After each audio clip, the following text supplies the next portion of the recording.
जी हाँ, आपने बिल्कुल सही सुना। कोरोना संकट नहीं, वरदान है।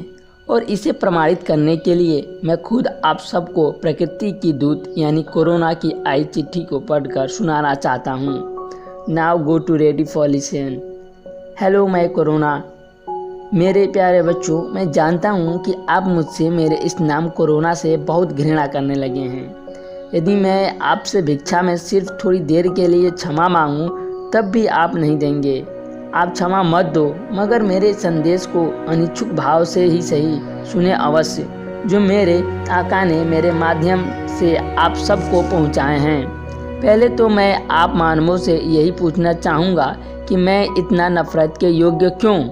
क्या सिर्फ इसलिए कि मैंने इस प्रकृति में केवल मानव जाति व उससे जुड़ी चीज़ों को ही हानि पहुंचाई है? हाँ, मैं यह स्वीकार करता हूँ कि मैंने कुछ मानवों की जानें ली हैं। कुछ इसलिए क्योंकि मेरे आका के बनाए गए प्राणी जीवन संतुलन में जो जनसंख्या हो गई है उसकी अपेक्षा ये कुछ ही है। अब आपके मन में सवाल आ रहा होगा कि अर्थव्यवस्था का नुकसान हुआ, उसका क्या? तो बताइए कि क्या अर्थव्यवस्था के अतिरिक्त भी कुछ नुकसान किया है? देखिए, आपको जिस अर्थव्यवस्था की चिंता है उसके धन से मेरे आका की क्षति ही की जा रही है और स्वार्थवश ऐशो आराम की चीज़ों का आविष्कार, क्योंकि मानवीय संवेदनाएं बड़े पैमाने पर इसी महामारी में जाग रही हैं और जगाई जा रही हैं।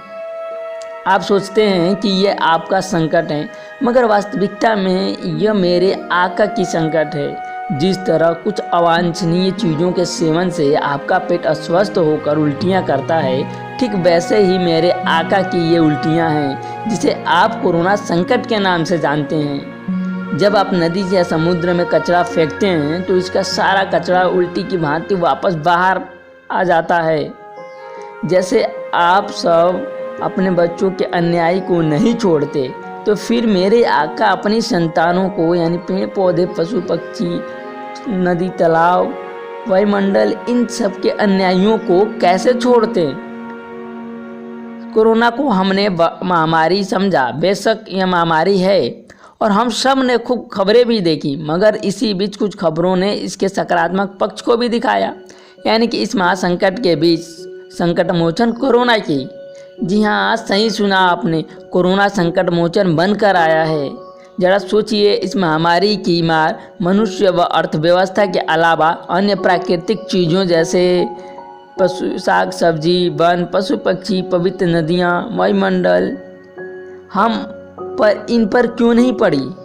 हम अपने पवित्र नदियों को बचाने के लिए नमामि गंगे जैसे अभियान चलाकर कई हजार करोड़ रुपए खर्च करके भी कुछ नहीं कर पाए, मगर सिर्फ मेरे आ जाने पर प्रकृति में प्रदूषण न के बराबर हो गया और निरंतर घटता जा रहा है। जालंधर से हिमालय की चोटियां दिखने लगी हैं।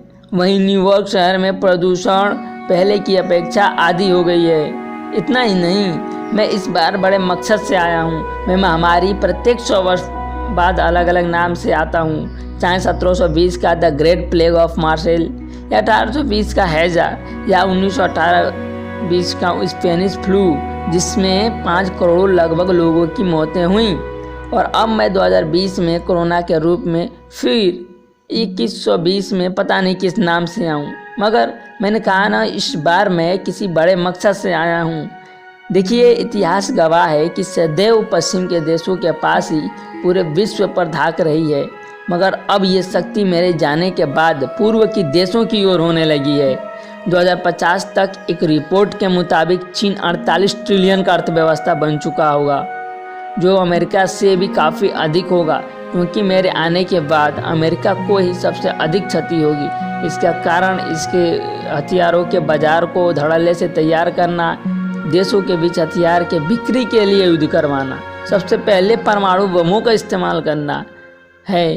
चीन के बाद पूर्व में भारत की अर्थव्यवस्था दूसरे नंबर पर होगी और यह अंतर सिर्फ 14 ट्रिलियन का होगा, मगर भारतीय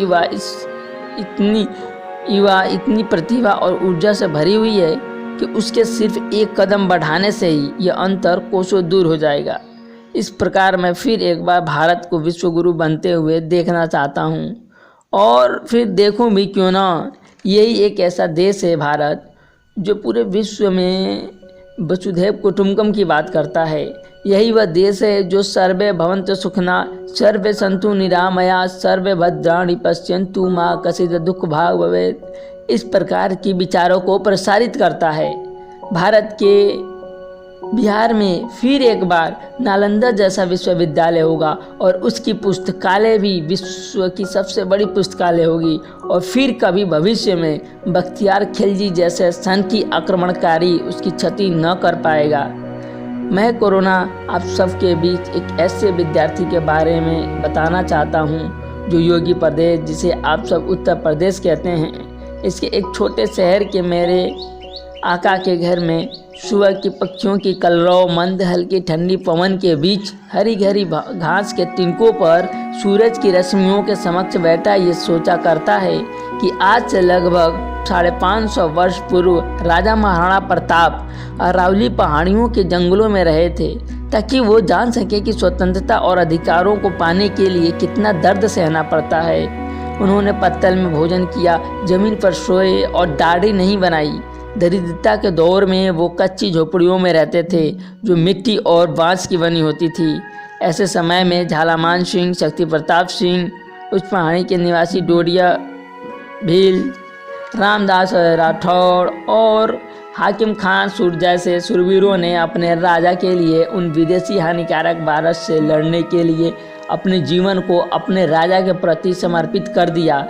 तो फिर हमारा क्या कर्तव्य होना चाहिए इस विदेशी वायरस से लड़ने के लिए? क्या हमको भी इस संकट में अपने राजाओं के लिए जीवन समर्पित नहीं कर देना चाहिए? कोई बात नहीं, इस स्तर की कुर्बानी की आवश्यकता आप महसूस नहीं करते हैं। क्यों? क्योंकि मैं कोरोना आपके भारत में विकराल रूप में आया ही नहीं हूँ। ये तो मेरे आका का अपने बच्चों के प्रति प्रेम ही है कि पूर्व में आई महामारी में जहाँ करोड़ों की मैंने जानें ले ली, वो भी तब जबकि 100 वर्ष पहले इन बच्चों ने मेरे आका को इतना गंदा नहीं किया था। वे इतने स्वार्थी नहीं थे जितने आजकल के ये बच्चे हैं। खैर, समय के अभाव में इतना ही कहूँगा कि मेरे आका के प्यारे बच्चों, मेरा नाम कोरोना इसलिए है क्योंकि पूर्व की भांति करोड़ों की संख्या में तुम मरो ना।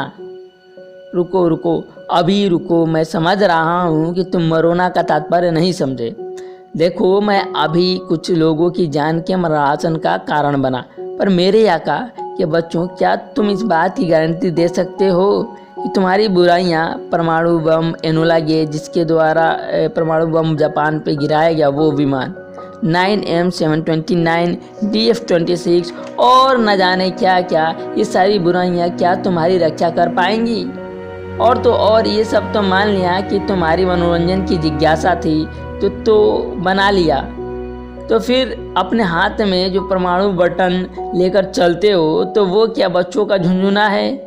होगा झुंझुना, पर मुझे क्या पता कि मेरे आका के बच्चे ऐसे झुंझुनों से खेलते हैं जो अपने माँ बाप के भी माँ बाप को अपने खिलौनों से पल भर में गला घोंट सकते हैं। मेरा बस चले तो तुम जैसे बच्चों का सुपड़ा ही साफ कर दूं, भले ही मेरे आका के पास केवल बेजुबान बच्चे ही क्यों न बच जाएं। पर क्या करें, माँ बाप की ऐसी मोह होती है कि वे अपनी बच्चों की गलतियाँ जीवन भर माफ़ करते रहते हैं। तभी तो मैं प्रत्येक 100 वर्ष पश्चात आता हूँ ताकि जी लो तुम अपनी ज़िंदगी। पर अफसोस कि उसी मेरे आका को तुम फिर रौंदते हो, कुचलते हो, और ये सिर्फ और सिर्फ तुम जैसे स्वार्थी बच्चे करते हैं, जिन्हें मेरे आका ने ही विकसित मस्तिष्क के रूप में बुद्धि और चिंतन करने की असीम शक्तियाँ प्रदान की हैं। इसलिए तुम्हें अन्य जीवों में श्रेष्ठ माना गया है। नहीं तो तुम ही बताओ कि क्या मेरे आका ने ऐसे शारीरिक शक्ति के धरातल पर ऐसे छोटे छोटे जीव नहीं बनाए हैं जो तुम्हें पल भर में परास्त कर दे? और तुम जिन बुराइयों को अपनी शक्ति समझते हो, तुम्हारी वो महान शक्तियाँ व बड़े बड़े आविष्कार क्यों नहीं काम आती हैं जब नदियों की बाढ़, अतिवृष्टि की मार, आंधी तूफान का रौद्र रूप चौतरफा तबाही मचा देते हैं? खैर छोड़ो, इतनी बातें हो गई तो चलो अपने आका के दर्शन कर लेते हैं, जिसकी कोमलता में आवश्यकता अनुसार इतनी क्रूरता हो सकती है कि तुम्हारी इन बुरी शक्तियों को, जिसे तुम सब परम शक्ति समझ रहे हो, उसे पल भर में परास्त कर दे।